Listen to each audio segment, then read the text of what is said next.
what the impact of COVID is, not only just the economic one, but obviously the ones of those lives. So numbers are not lost on me. As we are talking about navigating through this, there's people that are navigating through this without potential loved ones, but without potential jobs. So none of that is lost on me as I kind of talk through the story today. So for me, as you see, I run half of the retail bank for PNC. So I'm the East Territory executive.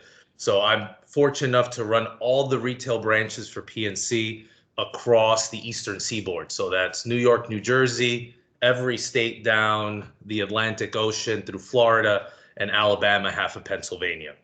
So that roughly comprises about 1,200 branches, bank branches, roughly 8,000 employees, probably another 2,000 partners that'll include business bankers, financial advisors.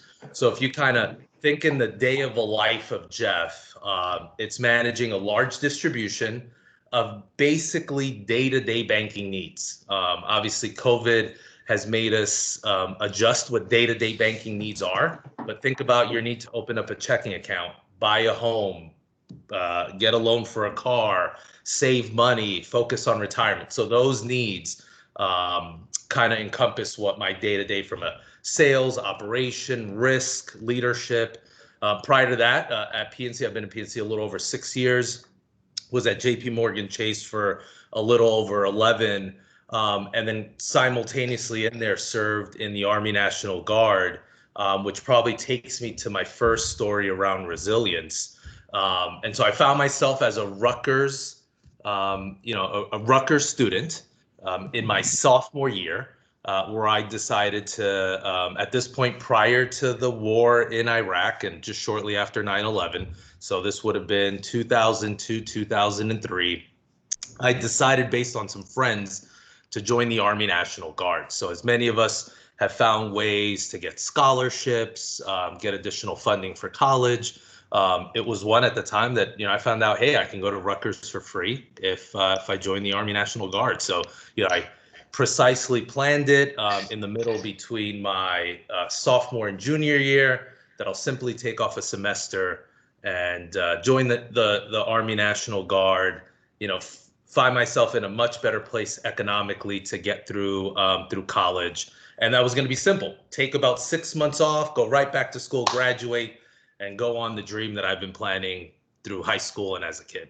So I go in exactly as planned, 6 months, basic training, AIT, get ready to go back to college, start registering back to or enrolling back in Rutgers, and then the war in Iraq starts. So, again, that was my clear plan. That then I found myself a year in a tour of duty in Iraq, and I was worried because I said I looked down at whatever mental plan I had, whatever timeline that I had for myself, what I wanted to accomplish, and in the course of a news article, something on the news that said, "Hey, we're at war." So similar as you connect, like, "Hey, there's a pandemic."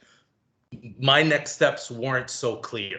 So they went from being crystal clear, probably from you guys, "Hey, I'm going to finish this semester, graduate, do an internship, start my world," and now you're trying to figure out through a virtual environment, what are these next steps? Again, I found, the next step not to be the most clear within my journey. And I think that's where, at that point, and similar where you are today, or I expect you to be today, is, well, how do we approach then this unknown? So controlling what you can control, and that's always been a big part of my view on things, on how I use my energy, because again, you'll find that there's a lot of people that I've known that use all their energy trying to control the uncontrollable, and it's not that there's not an innate feeling that you want to. Sometimes we think the uncontrollable is the only thing we need to control when there's other things around us, like how we approach something. So with that being said, I said, hey, I'm going to take this deployment and learn the most that I possibly can. And I think the part that is the toughest to comprehend when you're going through what eventually you reflect back as an act of resilience is it doesn't seem that way. When you're in the trenches, you're not feeling resilient. You're just feeling like I'm gonna put one foot in front of the other. And when I look at probably from my college journey to now, and they always say hindsight is 2020. Like the things that I learned the most, the things that I hold nearest and dearest to my chest, and how I lead, what motivates me, what inspires me, what helps me motivate and inspires others, came from moments like this. So again, I took that year. We spent some time in northern Iraq, and I was fortunate enough to lead troops for quite some time. And after that kind of story was told, and I was then able to come back, finish Rutgers and graduate, and find myself in a profession that I kind of started at the time of Rutgers of being in banking. My perspective changed, and it changed, I believe, for the better, because I saw things, and I think it's approaching these things with an open lens. I approach things in a way that I think created solace for others. So I used mine to kind of give back to others. And I will tell you today, roughly 15 years later, 16 years later after serving, I'm reaching back to those stories, to those examples, to help myself, to help my family, to help my team navigate through what we're going to now. And again, I go back to the point that no two things are created equal. So it's not like, hey, Jeff, just because you went through this in 2004 means you're navigating through this crystal clear. No way. Like there's nuances to everything. People handle things differently. Situations are different, but you get a nice structural foundation. And I think some of the structural foundation is the experience to know that this too shall pass. And again, I reference back that it's not lost what the passing of this can mean as far as lives, economy, jobs. But it's a way to help. You're there now to help, especially if you find leading others. It's as much about you as it is about the team that you lead. So now you say, all right, hey, that's the story. I learned a lot from my time in the military, from this unexpected twist, which suddenly became serving in the military or serving overseas in Iraq. And then you fast forward to a great career, what started to be a great career in finance and in banking. And then you had the Great Recession hit. And so on the backs of 2004 to 2005, which I thought, hey, that would be what I thought. Hey, I've been resilient enough. Like hopefully you only have to be resilient once every 10 years. And I wish that was it, right? Because you can kind of prep for it. Like say, hey, 10 years is almost up. I got to get ready for a big fight. And you don't know, so I came in thinking I just fought a good fight, and I'm now knee deep in another one. Now that one that is career driven and a time of uncertainty, which I think pandemics or anytime you find you using the word being resilient is you were able to navigate through the unknown. You were able to navigate through a time that there was no direction. And so as I found myself now in this part, again, similar to today, connected back to the things that I learned back in 2004 and 2005.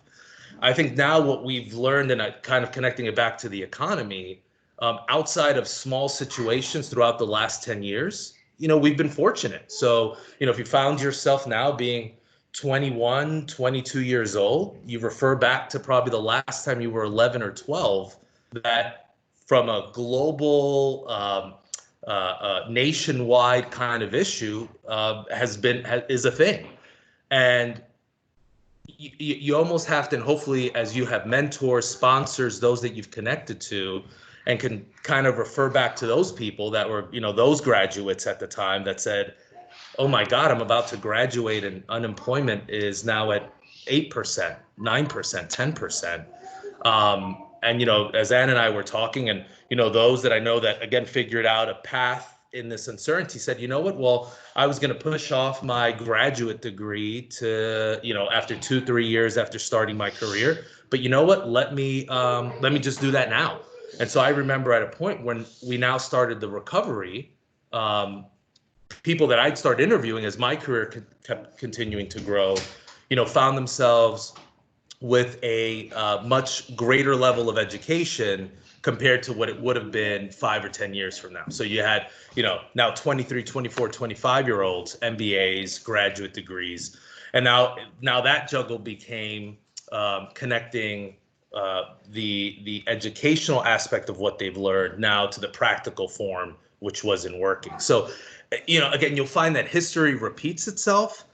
It's almost like the advice, even talking through this, is knowing that you are going through it now. At some point, you are going to lead others through it. That is factual. I wish I can honestly say that there would be no other time in the future. We know that's not the case, whether it's an economic one and just dips in the market or things that happen now from a health perspective.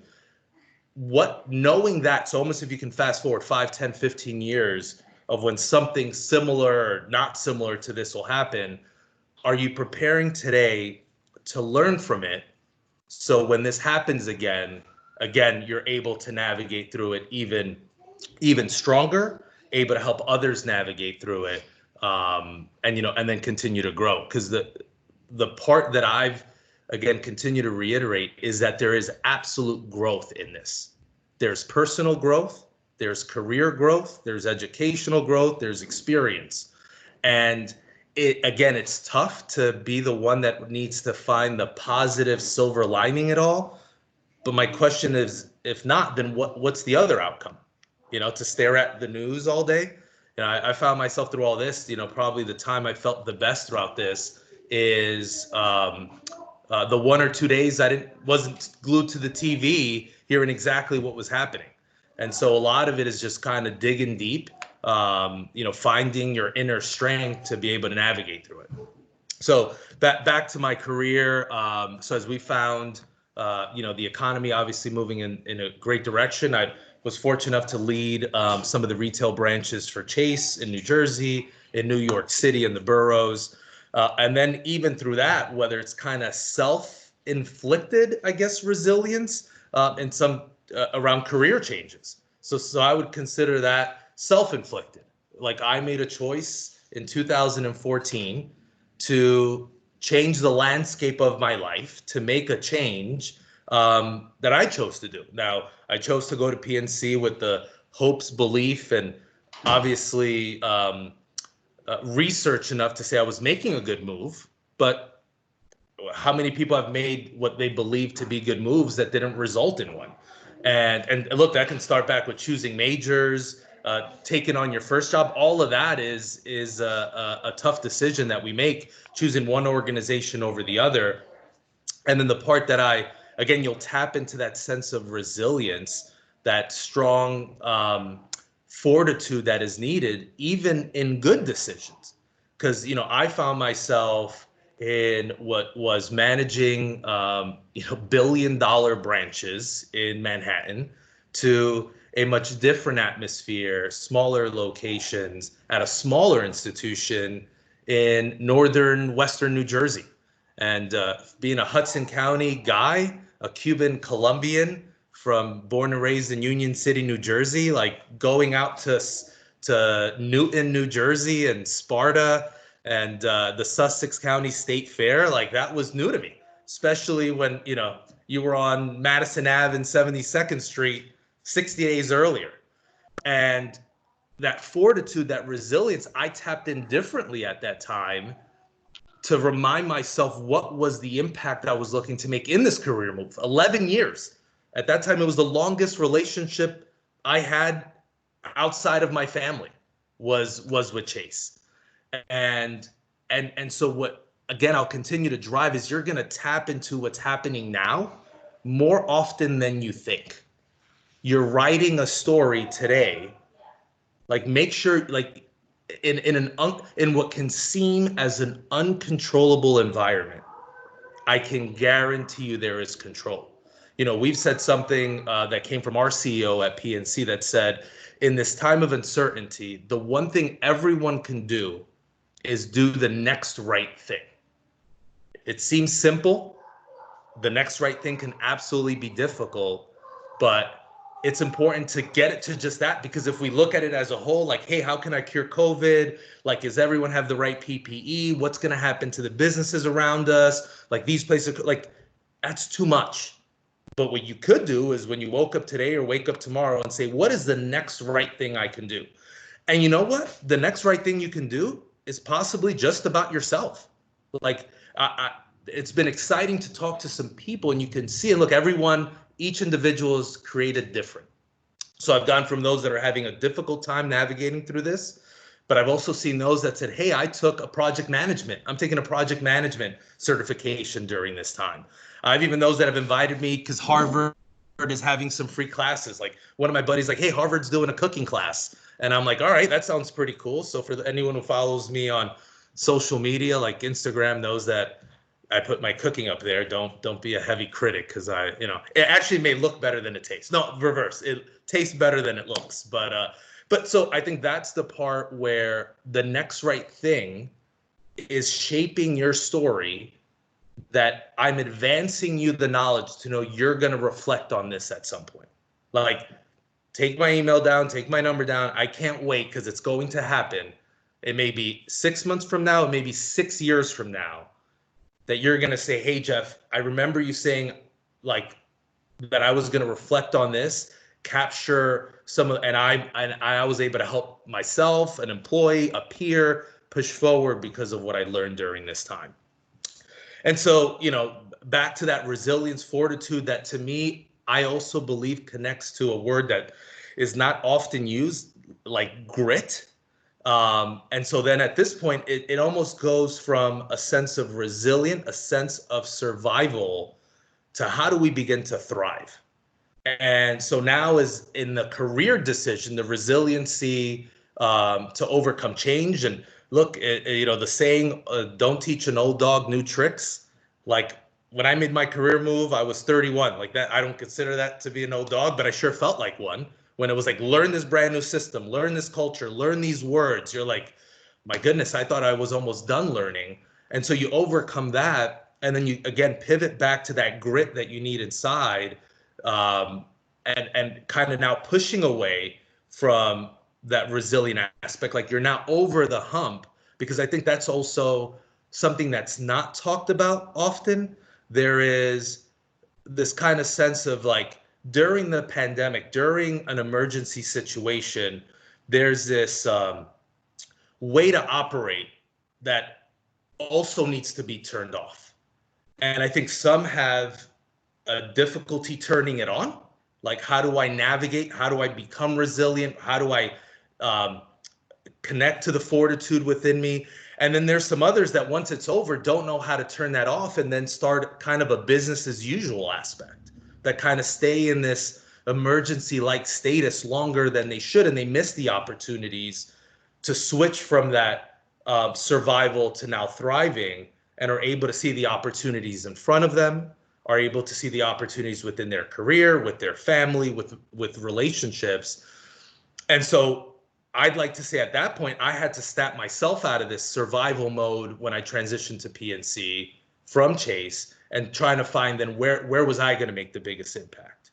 And so for me, I found myself in an organization taking on things like career mobility events that weren't done before, mentoring others, taking on what I had learned, pieces I'd learned from my prior organization into PNC, causing change, pushing the envelope a bit. And that's what's going to happen now. Like, I'll tell you, some statistics for us as a bank are that overnight, 20% of the transactions that were being done in the branches have now disappeared. And so this is just banking, but think about anything. Think about, I'd want to know, what does a restaurant look like after this? What does a movie theater look like? And so it's important to get your mind around not only what was, but having the agileness, having the fluidity, the flexibility to not only be ready for what comes, but how are you there already? Like, you're either the first one out or you're a fast follower.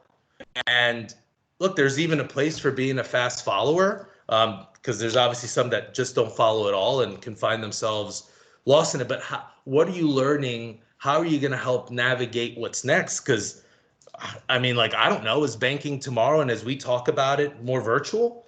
Like, are we comfortable if tomorrow I was your banker and said, hey, you just graduated college and you're starting your career and now you're ready to buy a home, and is this enough of an interaction? It may have not been 6 months ago, but after I've personally have been on more Zoom meetings, more Microsoft Team meetings, and more Skype meetings in the last 60 days than I've probably been my entire life before, where I've had the video camera on, I'm much more comfortable.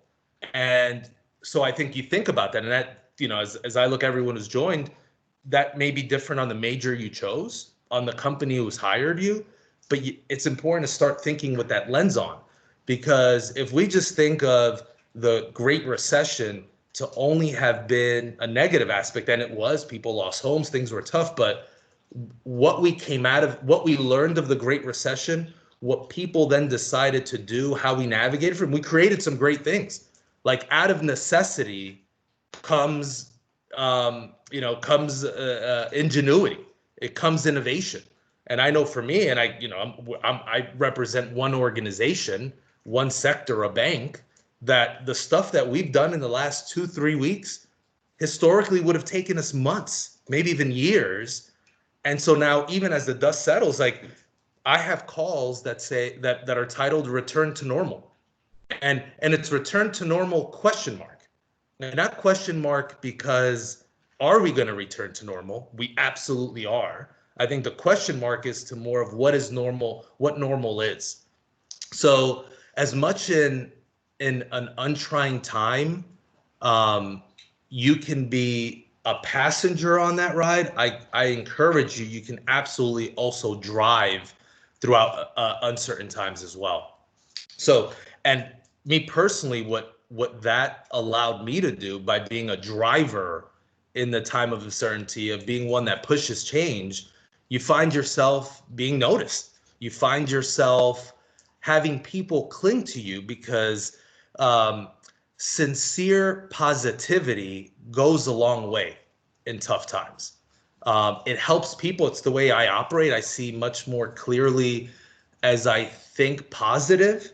And again, it's tough. It could be tough with things around, but someone has to do it, because if not, we're kind of always stuck in this limbo of, well, what comes next?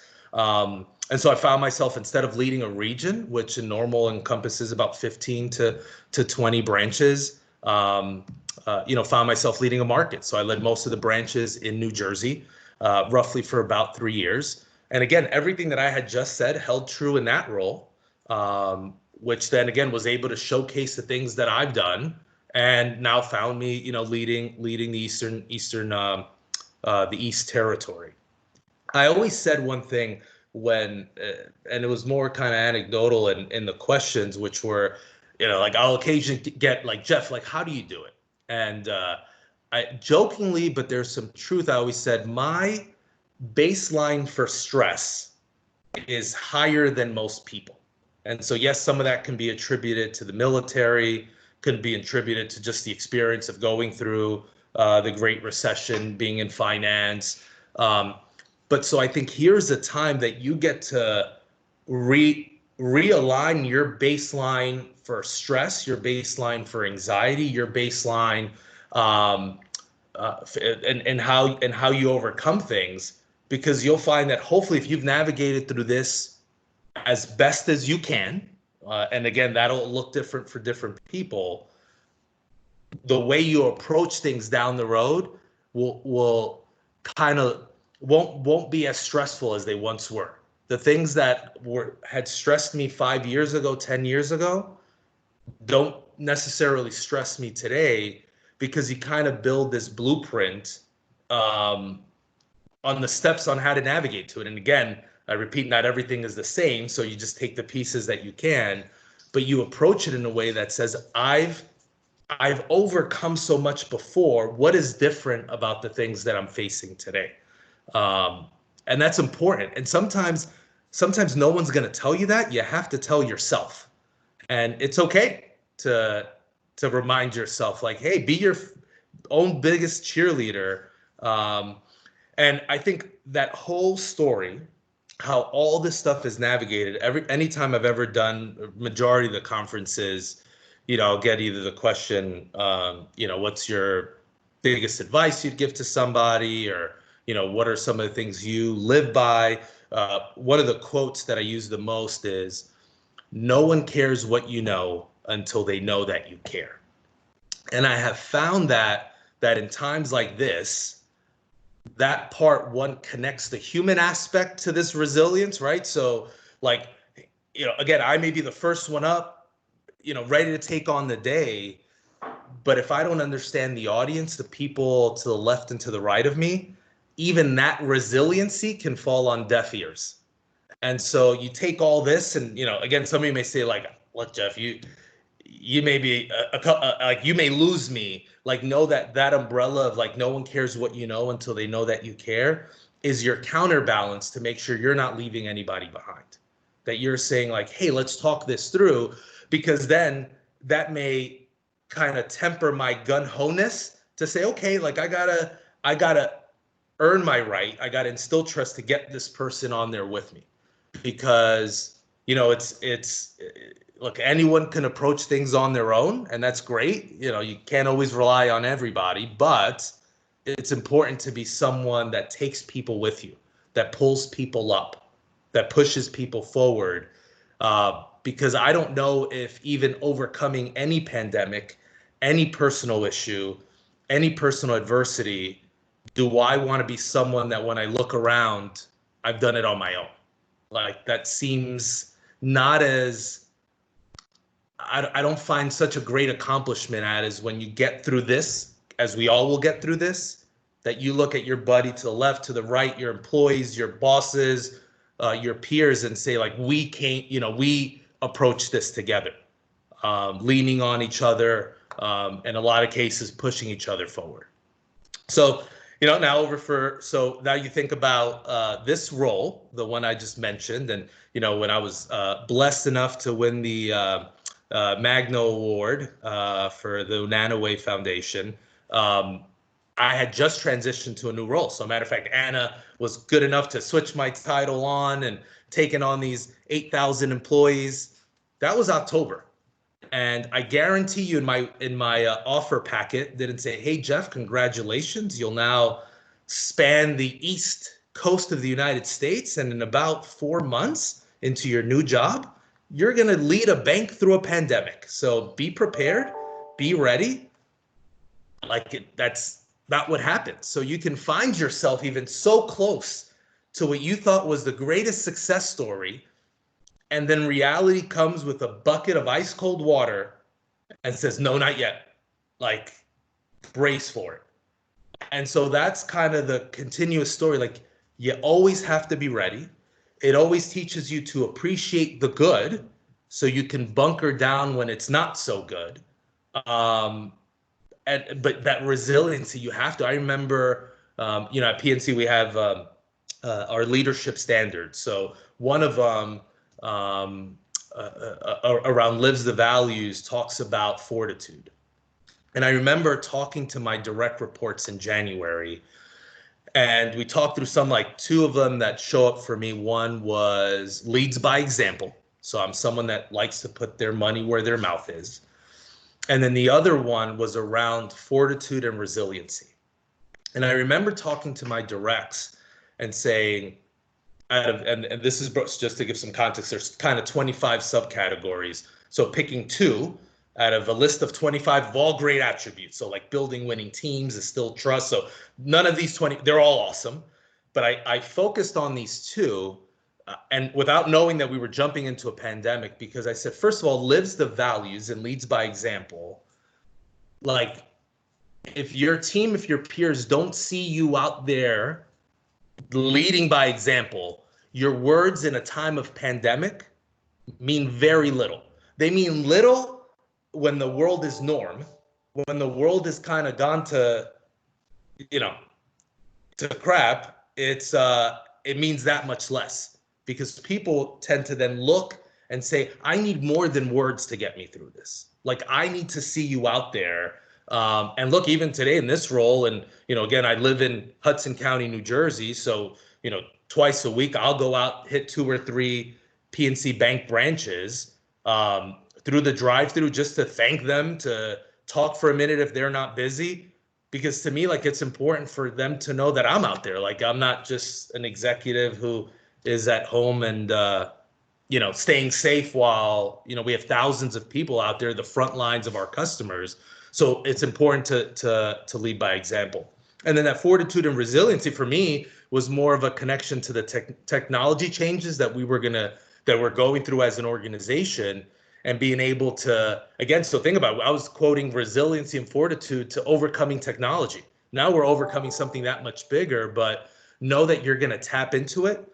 Think about it as a tool belt. Like, put this in somewhere in your tool belt that you can use. First of all, we obviously have to navigate through it first, but as you do, remember some specifics, because when you'll remember how you navigated through this, and you'll be able to reference that throughout your career. So I know long-winded, but hopefully covered a good amount of stuff. But any thoughts, questions, anything that I missed, kind of in that longer than expected intro? That was not long. That's perfect. I really see where your resiliency and fortitude come in, and I'm so sorry. I'm hearing a very massive feedback of myself, and I don't know if that's you, Jeffrey. Yes. Mute yourself for a second. Okay, that's so much better. I was hearing myself come back to me. So clearly you have a lot of fortitude and a lot of resiliency throughout your career. You did mention that you grew up in Hudson County, and I think, and just seeing some of the questions that have been IM to me, I think we would love to know, if when you grew up in Union City, what moments in your youth kind of gave you the foundations for you when you went into the Coast Guard, when you decided to do that. What moments in your childhood growing up in Hudson County kind of gave you the foundations for what would eventually be, your resiliency and your grit? Sure. Yeah. So he said that, I'll just correct you one thing. Not that I don't love the Coast Guard; it's the Army National Guard. But I'm so sorry. No, I'm so sorry. Would love to have been on a boat, but so no, good question. So look, I grew up 21st Street and New York Avenue, lived there all throughout before dorming in Rutgers. So I had my dad, a Cuban immigrant, Cuban exile, that owned an embroidery shop in West New York, and my mom, Colombian immigrant who worked in textile, as a seamstress for a company. So obviously, come from a low to moderate income, blue collar family.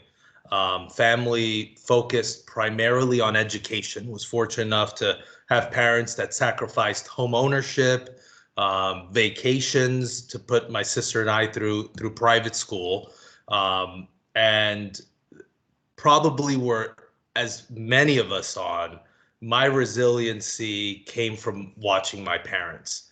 And so, for any and all of us that have lived part of what an immigrant story is, I mean, I don't know how to define it beyond resilient. I mean, it's resilient to the nth degree.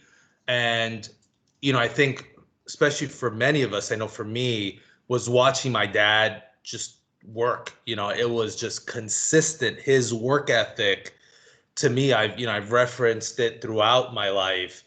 It was just I enjoyed. I remember I was, like many of us have had to work the family business. So my summers, for a good part, constituted going to my dad's embroidery and filling yarn shuttles to put in the machine. I was always in awe that my dad can thread a needle as it's moving in the machine. So seeing our parents overcome a story. And so for me, both of my parents were the only individuals from their family that migrated over.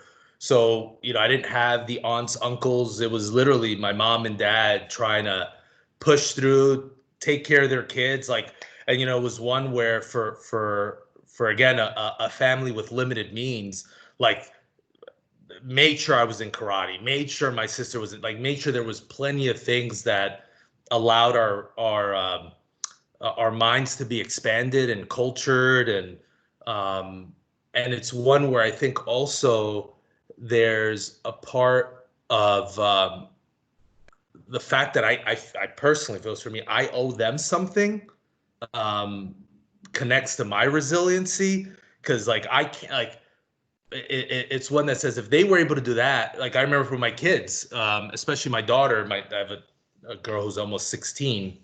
I had a daughter really young. Um, so like even when I was younger and just starting my career and wanting to put her in private school, like I'd go back and say, look, if my parents were able to do that for me during tougher situations, how can I not do that for my kids? So there's a part of like paying it forward.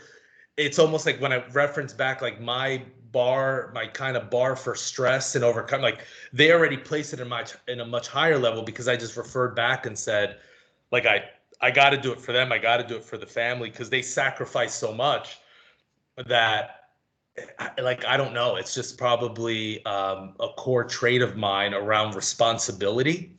That's a word that I've used often this year in talking with some of my teams if I've been out there. A sense of responsibility and pride take you a long way. And I think I felt proud of my parent, and it did evolve. So I was born 1982. I tell people all the time, my parents did not name me Jeffrey because they wanted me to be the most Hispanic kid on the block.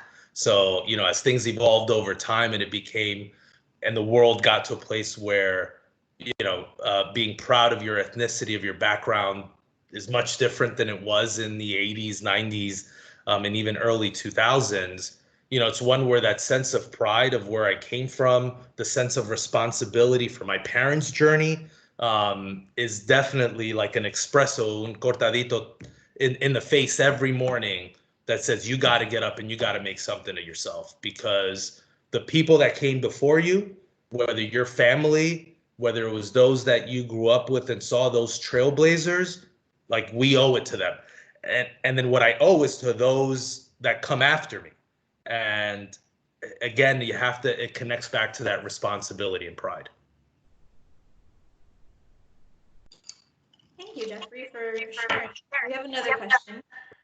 So when you mentor students, what are the kinds of questions that you get, especially from college age students who are just, they haven't quite started their career, and perhaps they have an internship and maybe they have a semblance of an idea of what they want to do, but how do you kind of help them navigate in either choosing what they want to do or, guiding them in whatever way that you can? Yeah, no, that's a good question, and I do get that one a lot. I think so. Some of the things that I reference to, because they'll say, "Hey, how did you know you wanted to be in banking?" And I'm like, I didn't. I said, I don't know if anyone That was actually that was actually our next question. How did you choose the financial industry?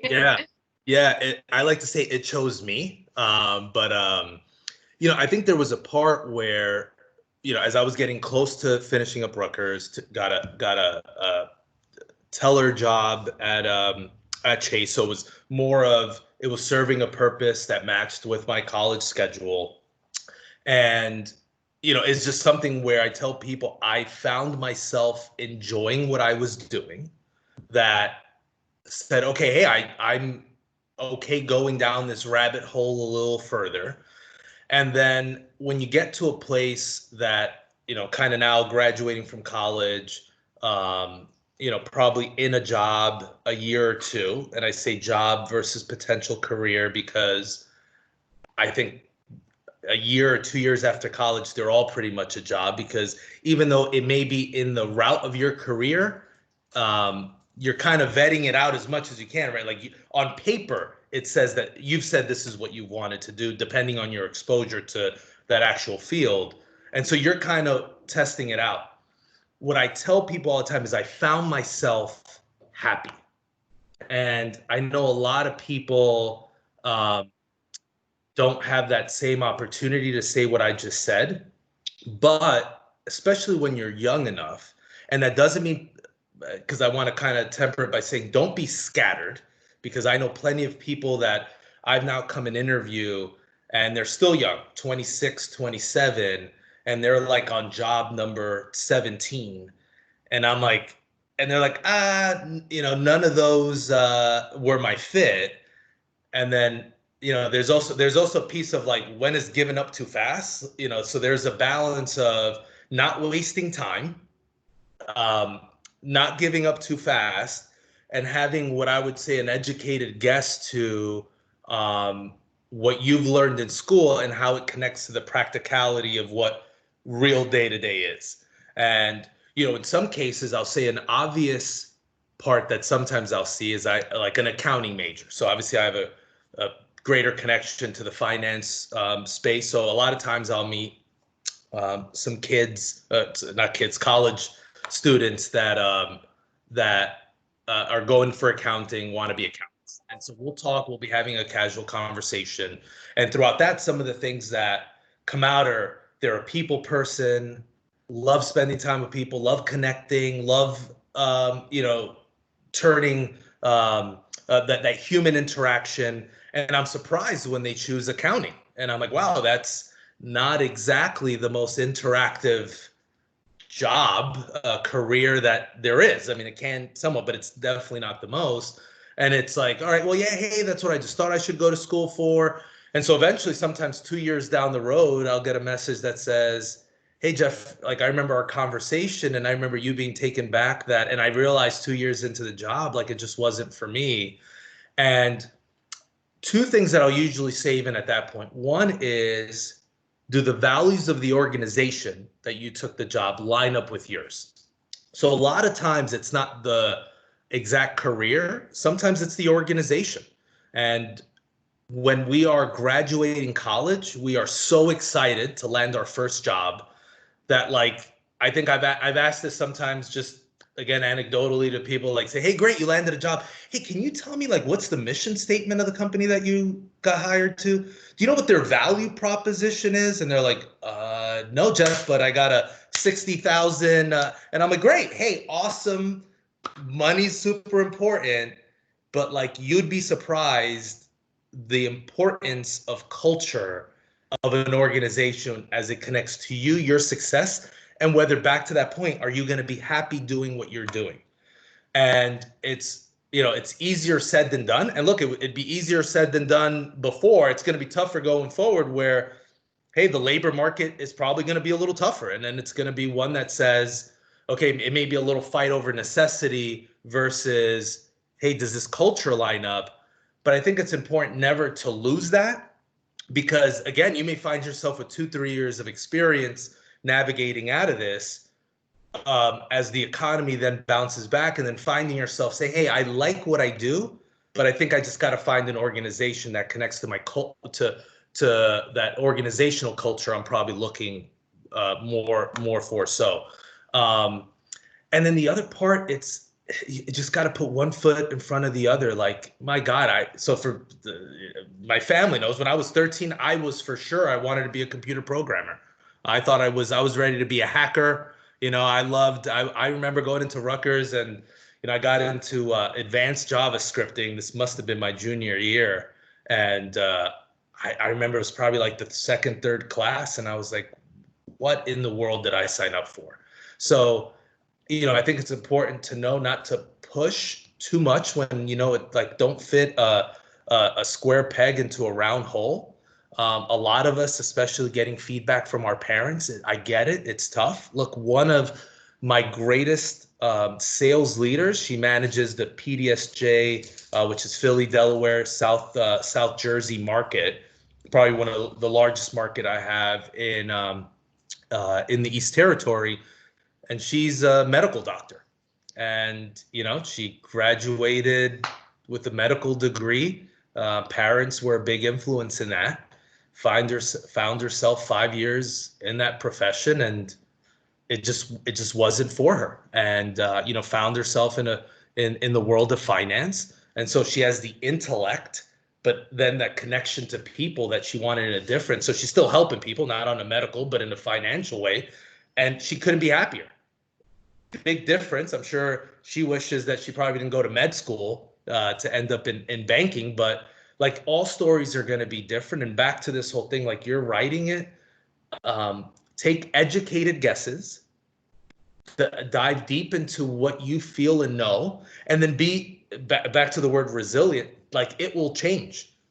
Banking 17, 18 years ago is not the banking that it is today. So if I signed up solely because I saw a bank circa 2006 and said, this is the world I want to live in for the next 40 years that I work. Like, I don't have longevity. And so you also have to be malleable enough to say, like, hey, I got the picture, but I know that can change. Marketing is going to change after this. Banking is going to change. Medicine is going to, like, I mean, I don't know what is not going to change. Entertainment is going to change. And so you have to be flexible, but you have to make sure that there's fun in it as well. And then it goes back to kind of the cheesy saying. I know I'm filled with a ton of them, but what is it? I don't work to live. I live. No, I don't work to live. No, I live. I don't live to work. I work to live. Is one too. Like, I connect what I'm able to do professionally to what I love to do personally. And yet, there's always people say the work-life balance. Like, I don't have a work-life balance. Like, I have work and I have life. And to me, they are blended together because I'm proud of what I do. It serves me right on and off the clock. You also, from a family infrastructure, have to build around that, because especially if you're have to travel a lot for work, have long hours, it's an important piece. So know that the decision on what you're choosing to do, like, go ahead and do it. And it's important. Like, if you find yourself a year, 2 years down the road, maybe feeling a little meh about it, like, make sure you jot down the things that you really enjoy about it and the things that you don't. And then now start your search as a much more, because again, you're going to build the experience. It's tough for me to say. Someone's approach may hear me speaking and say, wow, like what Jeff says sounds good. I think I'm going to go into banking. Like, that's Jeff's banking experience. Like, your experience in banking, again, I've seen people that said, hey, it's not for me, and have done. I've seen bankers become teachers. I've seen teachers become bankers. Like, it's important to just know, build that experience, and then, when it's time, like, it's time, and make the move. Perfect. So we have. So I know there's some students on mute right now that do have questions, but I have one more question for you before we open it up to anyone else who wants to get off mute. So you mentioned earlier that you lead by example, and you sometimes drive over to PNC branches to kind of say hello to some of the staff that are still inside the building. So one of our most interesting questions is actually, how have your employees been reacting to the COVID-19 crisis? Like, how are they coping with it? And then how do they react when you actually come by the drive-through and just say hi or thank them? Because we've Yeah. seen a lot, we've seen a lot of commercials from like Amazon and Walmart all thanking their front lines, but it's really different to hear an executive, taking the time to go to Sussex County, New Jersey, and pull through the drive-through. So if you could share a little bit about that. Yeah, so for me, so like, just structurally, I do it because, again, one, I want to, like, genuinely. I'll even share. It's almost selfish enough, because when I see these employees, they re-engage me.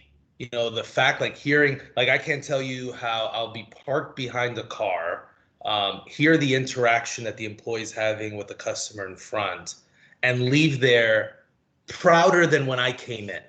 So I will say there's a selflessness and a selfishness in seeing it, because it's just amazing. There are just good people out there, and I'm fortunate, and I'm sure in other organizations will have the same, obviously, bias to PNC. Like, just hearing what people have to, and it's amazing. Um, because I manage a large geography and I can't go see my branches in Alabama or in Georgia or in Virginia. I make an impact where I can, so New Jersey and New York. I think where that has shown up is then those market leaders that I have that manage the 8 markets that comprise the territory. It's almost like what people sometimes tend not to fully incorporate is that leading by example is at times the best form of accountability, because there's that show me, or that how, or that lead that says, hey, I'm seeing my leader do it, how can I not? how can I not follow? So like whether it's that now, like I'll tell you for me, and this I'm a servant leader where if I go to a branch even before all this and things are dirty or there's paper on the floor, like I pick it up. To me, it's core to like don't step over things, like don't assume someone else will do it. There's always the if not me, then who? Um, and so I think that's where for me it's helped just lead by example. The feedback is tremendous. We hear it for our employees. And again, I have 8,000 employees. I would assume since COVID has started, maybe I've seen 80 to 100 employees, 80 to 100 out of 8,000. Like it's impossible for me to see all, but like word of mouth. And it's people that just say, hey, Jeff passed by my branch, and it's simple. I do a couple things. I grab a couple chocolates, get one of my business cards, as some locations don't know exactly who I am, write it on the back of my business card. Hey, couldn't be proud of what you're doing. Like your resilience, your fortitude, your steady hand during this time is what our customers need the most. Hashtag, PNC strong or PNC proud. And like I see the smiles through either the little screen or through the window. And I mean, I feel accomplished. Like it, again, goes back to that do the next right thing. Like to me, that is the next right thing. And that doesn't mean that there's not a ton of conference calls that I have to get on or, but you got to find a way because life will always give you a ton of excuses. They will. They'll hand it up. Hey, I'm too scared to go out. I don't know. The drive's too far. No, or you push through, and pushing through causes others to do it. And at some point, that little pebble causes a decent ripple. And now you got more people making ripples. So for me, I've always, from a managerial style, leading by example to me has been the easiest way to hold others accountable to the things that we expect them to do. That's awesome, Jeffrey.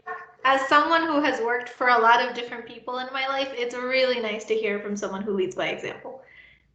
I know Spencer has a question, so I'm going to let him get off mute and ask away, Spence.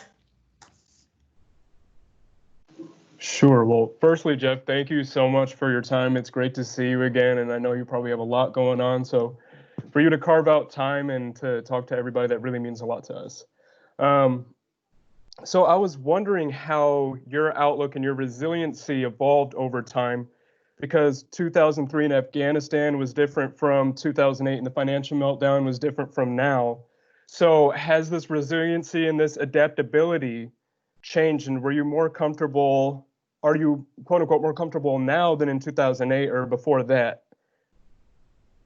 Yeah, good question. So again, I'm not trying to say it in a sense of being naive or undermining what's really out there, but it's knowing, like, there is a light at the end of the tunnel.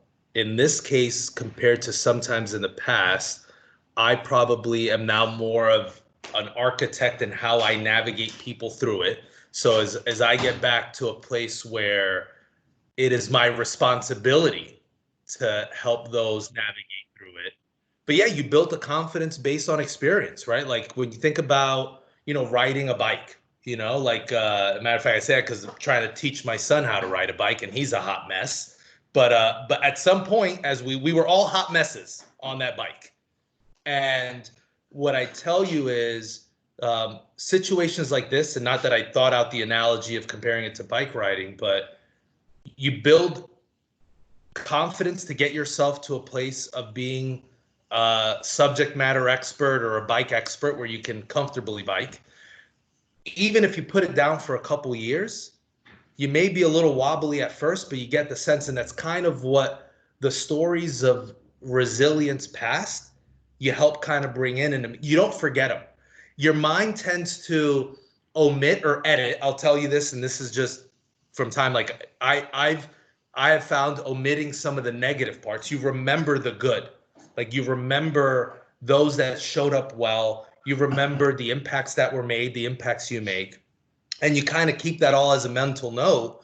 And again, as you approach this, yeah, as a leader, I go in now and say, okay, like what are some similarities? What can I bring into this that'll help navigate? But then also, let me not be closed-minded enough where I'm closing out my ears and not hearing to how this can be different.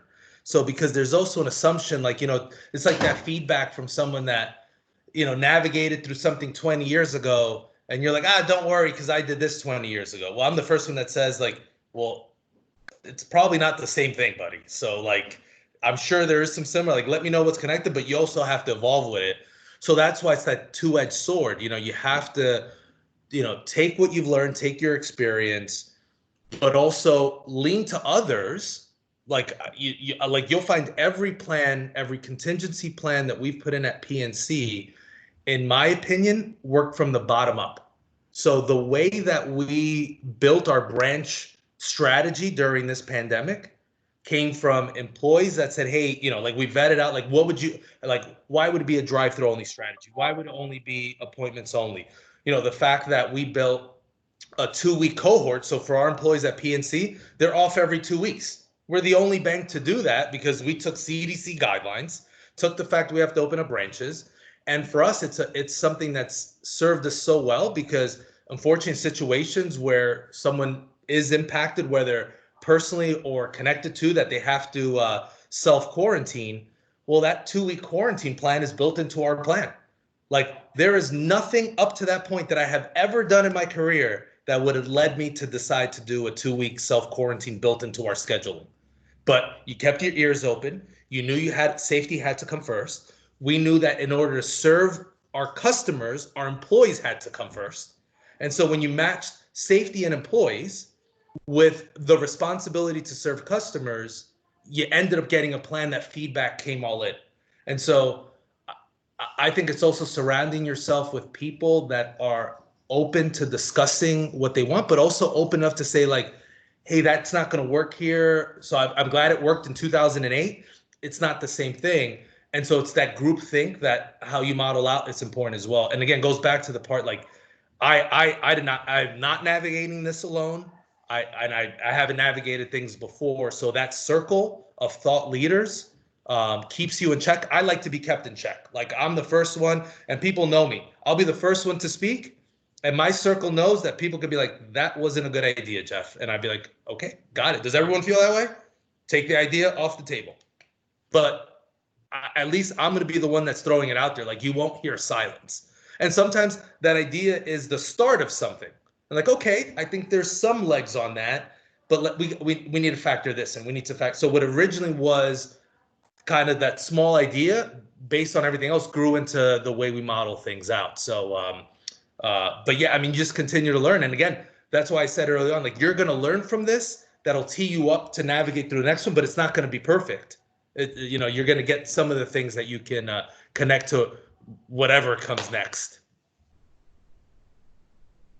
Thank you for that, Jeff. I just have one quick follow-up question, because I think, like myself and a lot of the senior scholars entering the job market under these, unforeseen circumstances, you talked about having to go from survival mode and not knowing when to turn it off. So what was it for you to make you realize that you can kind of, like, maybe take that down a notch? Was it like realizing, like, acknowledging these victories and being able to celebrate these victories, and, go from, the candidate Jeff to, the Jeff who's going to really move the needle on a firm? So what was it for you? Yeah, so for me was the change of landscape connected to our customers. So what as the environment post financial crisis, and it came from people that couldn't find a job to then finding a job and starting to connect to, like, okay, well, before, home ownership was out of the picture, and now I think I can start talking about it again. And so it's important to understand the cues and clues of the surrounding communities, and that's the voice of your peers and employees, the voice of your customers or who you're serving. And here's the part, regardless of what majors you're in, everyone has a customer. Everyone. If you're in HR, your employees are your customers. If you're in a service business, you're paying customers. So everyone has a customer. And so listening and being in tune to what the trends are happening and being in front of that trend helps you then pivot, because also you don't want to pivot too soon. So the idea is, like, if people are still losing their jobs and I'm talking to them about investing their money, they're going to be like, are you even listening to what's going on in my life? I don't have a job and you want me to invest? And then vice versa, being too late and saying, hey, you've now had a job, your life is stable, but I'm not having a conversation to you about retirement or prosperity or home ownership or whatever, obviously, that next phase is. I'm going to lose that customer, because then that customer is going to say, this person it wasn't about me. So I think you got to have open ears and really have a pulse. Like I always say, keep your ear down to the ground. There's always like the Warren Buffett rule of investing. You go to a place, you look around, everyone's drinking Coca-Cola. Coca-Cola's in the fridge. Coca-Cola's being poured. It seems like a good company to invest in, because it's so like connect to what you're seeing, feeling, and around, and let that dictate then how you take that in. And then a lot of times being the saying always of going the extra mile, and whether the extra mile is for someone or in a project, like it's a lonely place. So if you think you're going the extra mile, but there's a ton of people to left and right of you, you're not, you're maybe at the finish line, you're just not in the extra mile. So going the extra mile is you possibly being the first person that says, hey, I know this pandemic just happened, but I think we have to focus on this now, because the trend is starting to shift.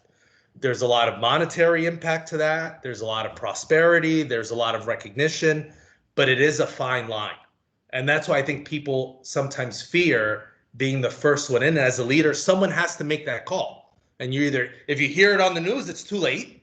So it's just important. And I think it's also important when you know you're about to make that pivot, spend some time on the why. I think a lot of times leaders lose their audience because it's like, okay, hey, pandemic. Like, so imagine if I get on a call and say, hey, pandemic is over. Jeff says pandemic is over. Start hitting the phones for mortgages. People are going to be like, what? As opposed to saying, hey, guys, here's why the pandemic is slowing down. We know a lot of the concerns customers have told us is around the dream of once owning a home not being there. So why don't we call our customers and find out where are they on that journey and how we can help? That it's a much different narrative based on giving people the context of the why. So I always say the why is it adds one or two sentences more to because I said so. But I think the only person who can say because I said so is our parents. And so unless we work for our parents or we have our kids working for us, you got to say more than because I said so. Here is the why. Here is the how. Here is the what. All right. Thank you so much, Jeff. Pleasure. I have one more question in the chat box, but does anyone else on the call have a question for Jeffrey or want to share your thoughts? Hi, I have a question. Hey, Santiago, introduce yourself. Let me put on video. Here we go.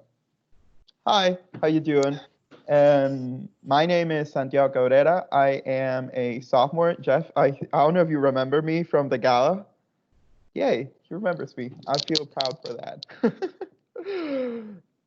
Do I ask my question now? Gotcha. So my question is, you're all about perseverance, and that's the story of an immigrant. I'm an immigrant myself. I understand perseverance is all. However, there's also an important part of strategy involved, because it's not only all resilience, but working smarter over working harder.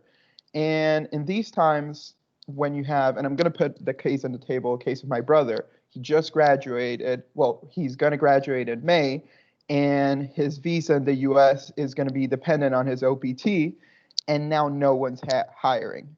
So he can apply to way too many things and show that perseverance. But in terms of strategy, what's one road one can take to lock down a job, someone that could actually get you through your OPT in these types of moments where no one is hiring, or where only Amazon or Walmart are hiring, but only like ground level employees? So what would you say?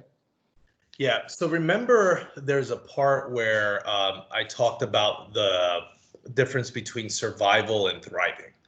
I think it's important for your brother to understand that he may still be in the survival phase, like landing a job, maintaining his visa may still like that. That's still the resilient part before we get to the thriving. So like if your brother came to me and said, hey, like here's my dreams of grandeur, here's where like I wanted to be, like think about the story I mentioned for me and my journey into Iraq, which was not planned.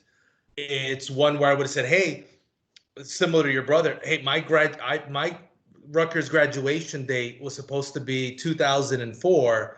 Now it's looking more like 2006. That wasn't my plan. And so I think whether it's what is the army in any one of our stories, I think you'd go to him and say, all right, like granted, the field that may grant him his visa may not be the one he's graduating from. And so that's not to knock on the time that he invested in school. It's more to say like, hey, it's a step in the right direction. And I think a lot of times we confuse a destination with the next step. And so I can't tell you how many people are currently at the next step that when after I talk to them that are at the next step, they think that they've hit a destination and not a positive destination, more of like a ceiling or a roadblock. And a lot of times when we kind of peel that back a little bit and I hear where or how they got to it, I'm like, you're just at the next step. So if tomorrow your brother landed in Amazon, just because they're one of the few that are hiring, was able to capture or maintain his visa here, build out until the economy gets to a place where it will change, because it will, and then start back on the path. Like, it's also a reminder it's not lost time, because I'm sure whether it's Amazon, anything. And I think hopefully the resilience, especially of an immigrant, like I'll tell you this today, and I'm not ashamed. If tomorrow all went to hell, I'll mop floors. Like I will mop floors. I will flip burgers, obviously for the integrity of maintaining my family. Like, I don't know if that perseverance, like there is very little I won't do as long as I can connect the dots to the destination. And I think also at some point, and look, granted, because of age and graduate, like you're in most cases, the educational prosperity line is meant to go like this. I go from grammar school to high school to college, and then I grab a job, I get promoted, and blah, blah, blah. That's the story we all want to say exists. In some cases it is, right? So if you probably graduated college in 2012, that has been your story. Everyone was hiring. You've had a good 8 years of prosperity. The difference is from you or your brother graduating college, that are going to find their curve to happen earlier in their story. So I graduated college, and my first step out of college is not the ideal move.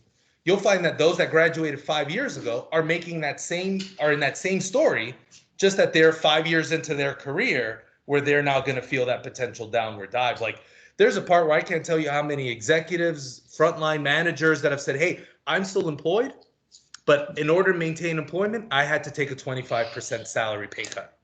I don't think there's anyone that jumped into 2020, similar to your brother, not assuming he'd get a visa, that said, my 2020 was meant to earn less than my 2019. And it's going to happen. And whether it's in earnings, whether it's in opportunity, whether it's in that promotion, I think hopefully that resilience means it's not navigating through easy currents easily. It means navigating the unknown as best as you can. Like, so I think we also like, because you can say like, oh, hey, in a difficult job environment, I was able to find a job. Like, hey, that's just tough. Like, we can't confuse a tough outcome and necessarily say it was being resilient. Your brother, everyone on this call, is going to have to be resilient because of this time, because the stories that you're going to hear, there's going to be a lot of those stories. And I think, again, finding it, and the advice I'd give them is the next year may look ugly, and that's okay.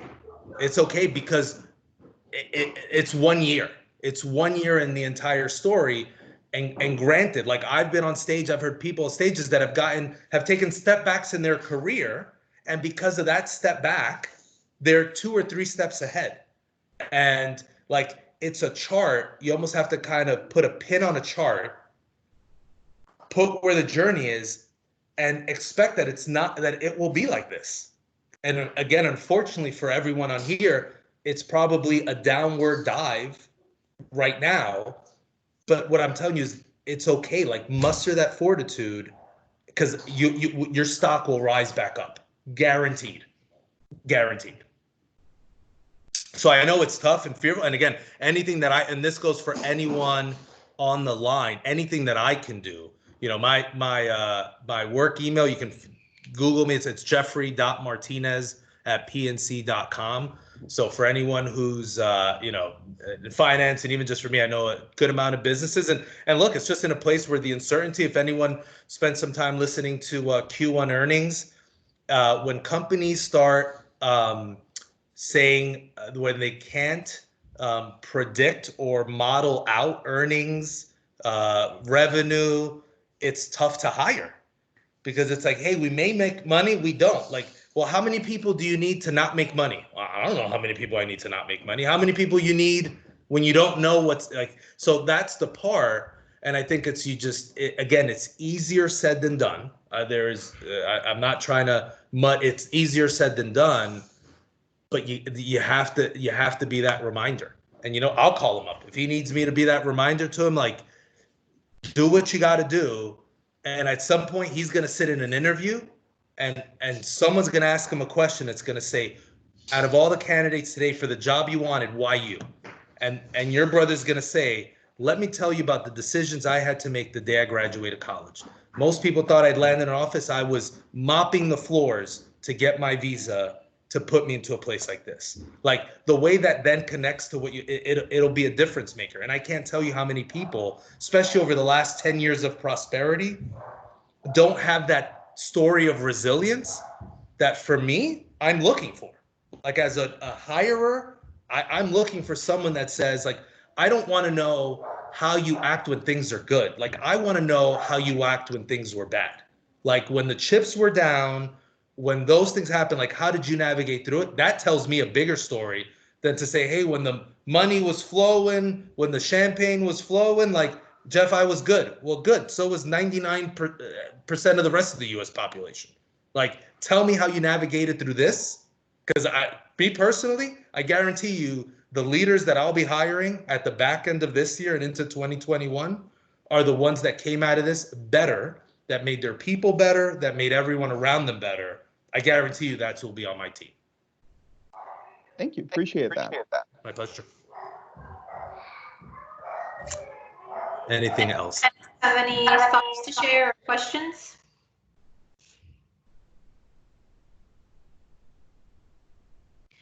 So I have a question from the IMs.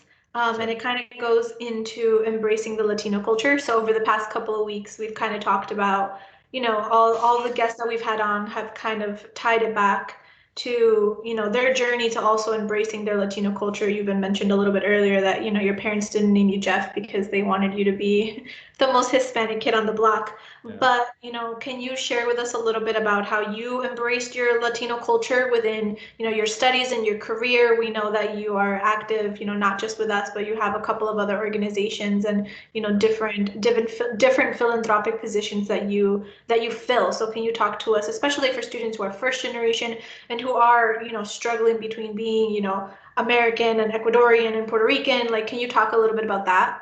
Yeah, sure. No, that's a good point. Probably the most interesting journey for me throughout my life has been my identity as a Latino leader, or just as a Latino to begin with. So again, as I kind of alluded to earlier, for depending on the age of your parents, and maybe some of you may be closer to what your grandparents, when they migrated here, was the culture of fitting in. So by all means, as a college student, and probably through my early to mid 20s, I would probably say I would have identified more as an American than I would have as a Latino or as a Cuban Colombian, or as I coin now, a Cubalumbian. And again, it's, I don't know if good or bad. It's just, it was more of the story of the times. I will tell you, in probably my late 20s, and probably when I got into a more senior level position in my career, where I started hearing comments like, wow, Jeff, we're all proud of you. And then I'm like, who's we? And then it's like Hispanics, like Latinos, we're proud of you. Like all my Latino. And I'm like, what? Like, are you serious? Like, and they're like, yeah, like, we're just so happy to see one of us. And so I say that kind of sparked a little bit of an internal conflict for me personally. And, I had, for those that are, cute. So like both my parents, so, my dad exiling from Cuba, some sensitivity to that, my mom, and obviously the struggles at the time that were happening in Colombia, so they weren't necessarily parents that shared a ton. And you didn't have your uncle or your aunt or grandparents to tell you stories. So I really found myself in an identity crisis. But then in turn, for me, I started traveling. The advice I give to especially college-bound and those graduating from college is travel with purpose. And that doesn't mean a beach in Cancun. It can, especially after this stressful time. Hopefully we can all find ourselves in a beach to relax for a little bit. But just cultures. And as I found myself traveling, especially to South America, like I fell in love with our culture. And it found me in a place where, again, an internal conflict where I didn't know why I had lost it. And I think there was a part where, there's a book, it's called like a successful guide to Latino careers. And, I'm quoted in a couple parts in the book. And, I said, coming from an immigrant family, and then the connection to giving back and being an advocate, it's like in the airplane, the mask, like you have to put your mask on before you help anyone else. And I think that's where like the story of my first 28, 29 years on this world were putting myself in a position. So yeah, I guess there's a little bit of selfishness in that story, but that once your mask is on, your job is to then get the mask on others. And so again, now it's allowed me, as I've pivoted, appreciated the story. I've been to Cuba, got 9-10 times, Colombia, countless, same a dozen times. And it shows up where I say, I'll scream from the mountaintops, my ethnicity, my background, the pride that I have in it. And I think where at some point, again, as the media and the culture shifted, it was definitely at some point viewed as a disadvantage, and can still be, right? Like, there's obviously a lot of socioeconomic impacts that coming from an immigrant family, and some of the things that come with that. But I think to me, there's a part, like we talked about, like our parents and work, like I thought, like I've dug deep and made it an advantage. Like it was an advantage for me to see my dad want to prove everyone wrong, that he outworked any counterpart because he wanted to see success for his family. Like the story, like when you start hearing like the story of my dad's exile, like going through Mexico, ended up in Miami, same thing for my mom, like coming from Colombia, running through Mexico, getting into Chicago. And you hear some of these stories and you're like, and then you hear that they did it when they were at 18, 19, 20. And you're like, what the hell was I doing at 18, 19, 20? Nothing compared to what they were doing. And so it's like, how can I not tell that story? And then I think even my challenge now and having kids, like, how do I get them connected to that story? Because obviously I'm fortunate enough to have seen success from my parents' work, but you also want to keep that connectivity. And so I appreciate things like this venue and talking, and for all you to show up. And look, if I haven't said it yet, like the way you are navigating, everyone on this call is the right way to navigate. You're finding feedback. You're being active. You're not laying down, because many of us are or could be just laying down and saying, oh, woe is me. You're challenging to know what else is out there. So kudos to you. Keep that energy, keep that focus, because that's the right thing to do. challenge what needs to challenge, get some feedback, use this time to make yourself better. So I applaud you for that, because it takes a lot. Personally, I don't know if I were you, if I would have done that same thing. So, and that's a miss on my part, like if things I could have gone back. So just kudos to taking the time out of your day to even be part of this. But I think for me, it's just, I'm just proud. I want to see. I'm definitely one that likes to pay it forward. So I take time to do things like that. It's again an engagement for me, because I get excited. You guys make me feel better about what we're doing, about the next wave of leaders. But yeah, to me, it's just to tell the story of my family, because I'm proud of it. And so if anyone says, I'm the first one, usually I like to run. So if I do the Miami Marathon, I have like a Colombian flag up front, a Cuban flag on the bottom. My kid's wife's Dominican, so I have like a Dominican. It's like I have like the Hispanic UN, and the more the merrier. And I think it's a beautiful thing, because I truly believe the stories that we're either personally part of as immigrants, or coming from immigrant parents, or from Latino or diverse parents, it's an advantage. And so if you haven't found a way to tap into that advantage, or mentally, if you're at a place where you still see that as a disadvantage, and look, there may be rightfully so, like when you get to that point where your brain ticks and you see the world differently, and that may be through the form of empathy, that may be through the form of connecting with others that maybe others don't have that privilege because of just what we are as Latinos. Like I said, what's my biggest worry about Corona and the pandemic?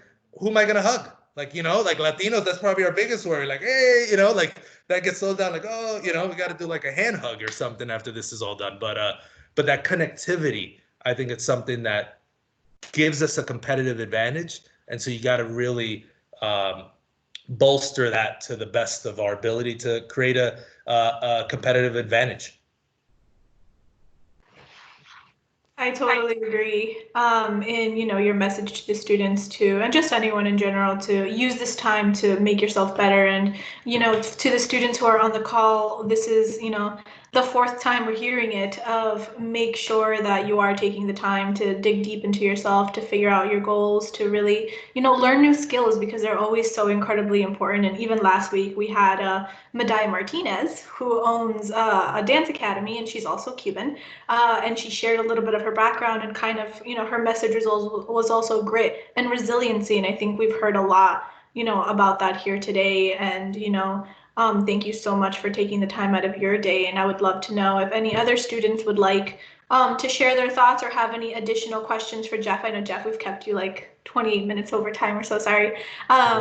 Clear my calendar for all this. And for all those, again, LinkedIn's a great way. I think for those, I think a good chunk I'm already connected with on LinkedIn. But if you find me on LinkedIn, also a nice quick way to shoot me a note, or anything I can help.